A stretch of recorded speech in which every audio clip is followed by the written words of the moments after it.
আসসালামু আলাইকুম বন্ধুরা, সবাই কেমন আছেন? আশা করি ভালো আছেন। বন্ধুরা, আজ আমি আপনাদের সামনে তুলে ধরছি উজবেকিস্তানের বাজার এবং তারা যে খাবার দাবার খায় সেই খাবার দাবারগুলো কিছু ভিডিও আপনাদের সামনে তুলে ধরছি। ভাবলাম আমি যেহেতু উজবেকিস্তান গিয়েছি, আমি যতটুকু উপভোগ করেছি, খেয়েছি এবং দেখছি তা আপনাদের সামনে তুলে ধরি।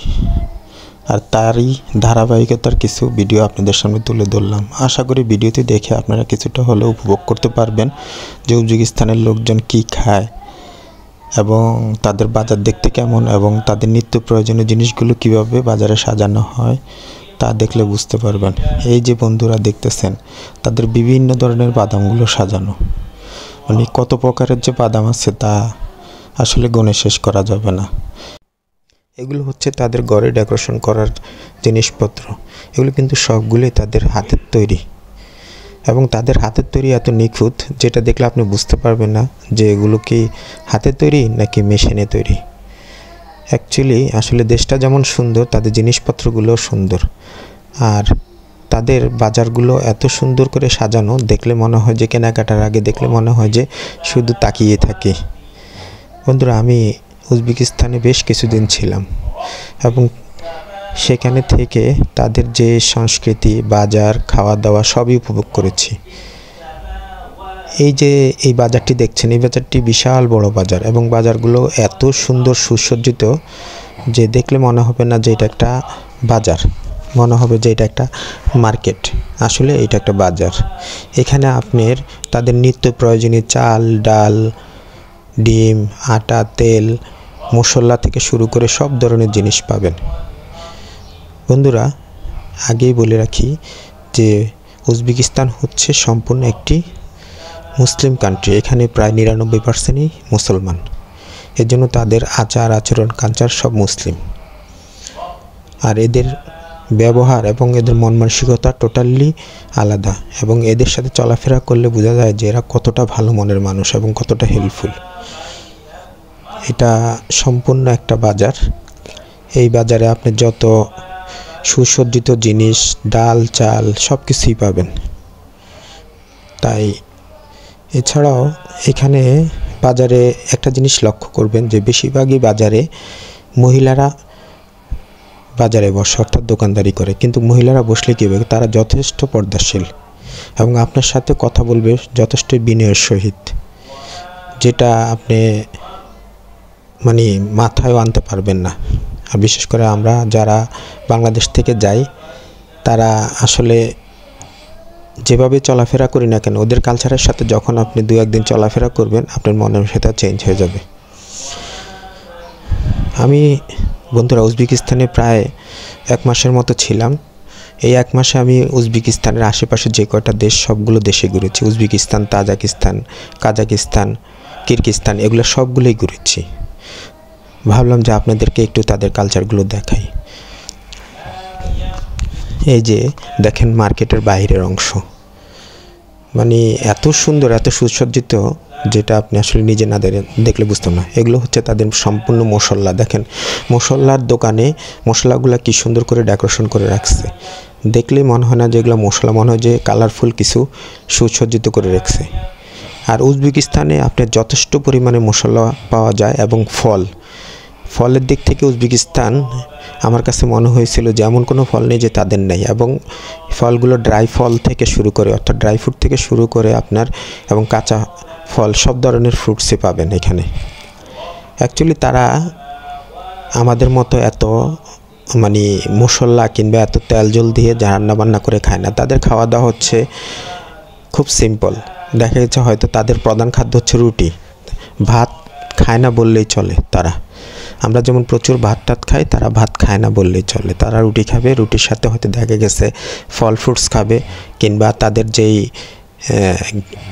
মানে মাখন কিংবা বিভিন্ন দুধের তৈরি বিভিন্ন মাখনগুলো আছে, এগুলা খাবে।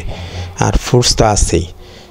আর মাংস কিংবা অন্যান্য জিনিস খেলেও তারা আমাদের মতো এত মশলা দিয়ে খায় না। তারা জাস্ট সিদ্ধ করে ওটার সাথে হয়তো মশলা টশলা মিক্স করে খাবে। আর তাদের প্রধান খাদ্য হচ্ছে ওশ। আমাদের দেশের যেটা বিরিয়ানি, তাদের হচ্ছে ওশ। আমাদের যেমন বিরিয়ানি অনেক মশলা টশলা দিয়ে রান্না করে, তাদের ওশটা রান্না করতে গেলে হয়তো দেখা গেছে সেখানে গরুর গোস্ত বলেন, দুম্বার গোস্ত বলেন, গোস্ত দিয়ে ওটার সাথে গাজর, মটর এবং পোলাও চাল মিক্স করে তেলের মধ্যে ডুবিয়ে ওশটার তৈরি করে। আমি খেয়েছিলাম, খুব ভালোই লাগে, খারাপ না। এছাড়া আরেকটা খাদ্য আছে সমোসা।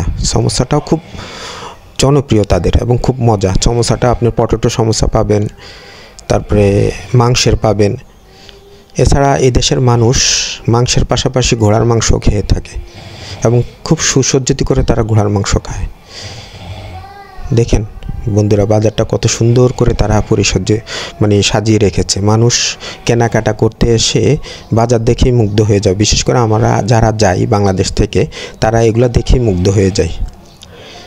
আর উজবেকিস্তানে টাকার মান আমাদের থেকে অনেক কম। যেমন আমাদের দেশের 1 টাকা হচ্ছে ওদের দেশের প্রায় 100 টাকা। অর্থাৎ আপনি যদি উজবেকিস্তানে 1000 টাকা উজবেকিস্তানে আপনার কাছে থাকে, তাহলে ধরে নিতে হবে প্রায় 100 টাকার কাছাকাছি বাংলা টাকায়।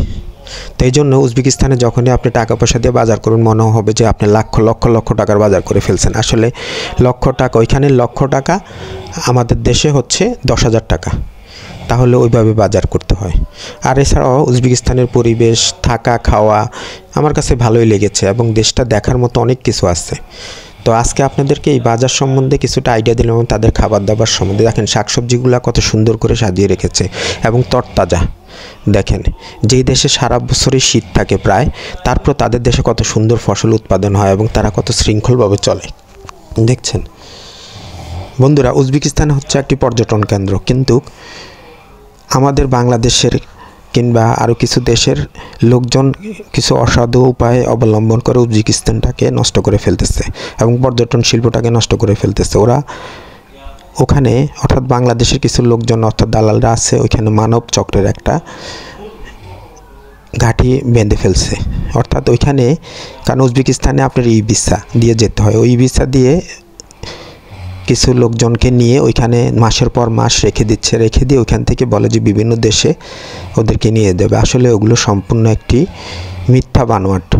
কোনো দেশেই তারা নিতে পারে না, কিন্তু কিছু সরল মানুষকে প্রবচনায় দিয়ে তারা কি করে, টাকা পয়সা হাতিয়ে নেয়। পরবর্তী টাইমে অবৈধ হয়ে গেলে তারা অবৈধ হয়ে বাংলাদেশে ফিরে আসতে হয়। আর এইভাবেই উজবেকিস্তানের যেই একটা সুন্দর দেশ, এই দেশটা বাংলাদেশিদের জন্য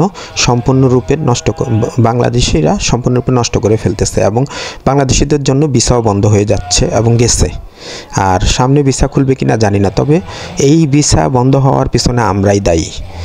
যেখানে পর্যটন এত সুন্দর একটা দেশ, সেই দেশটাকে তারা আমরা পর্যটন খাতে ব্যবহার না করে এটাকে একটা মানব পাচারের ঘাঁটি তৈরি করে ফেলছে। যাই হোক বন্ধুরা, এটা হচ্ছে তাদের ব্যাপার, আমার হয়তো এগুলোতে না গালানোই ভালো।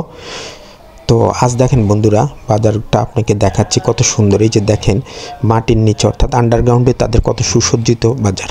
এই বাজারে তাদের মোবাইল ফোন থেকে শুরু করে কাপড় চোপড় সব কিছুই পাবেন এবং যখন যেই সিজন পড়ে সেই সিজনে কাপড় চোপড় আপনি পাবেন। তাদের আবহাওয়াটা অনেক সুন্দর। তো বন্ধুরা, আপনারা বাজারটা দেখতে থাকেন, আমি উপভোগ করি, আপনারা উপভোগ করেন। আশা করি আপনাদের এই ভিডিওটা দেখে উজবেকিস্তানের বাজার এবং তাদের খাদ্য তালিকায় কি কি আছে এবং তাদের বাজারে কি কি পাওয়া যায়, এটা সম্বন্ধে আপনার একটা ভালো ধারণা হবে।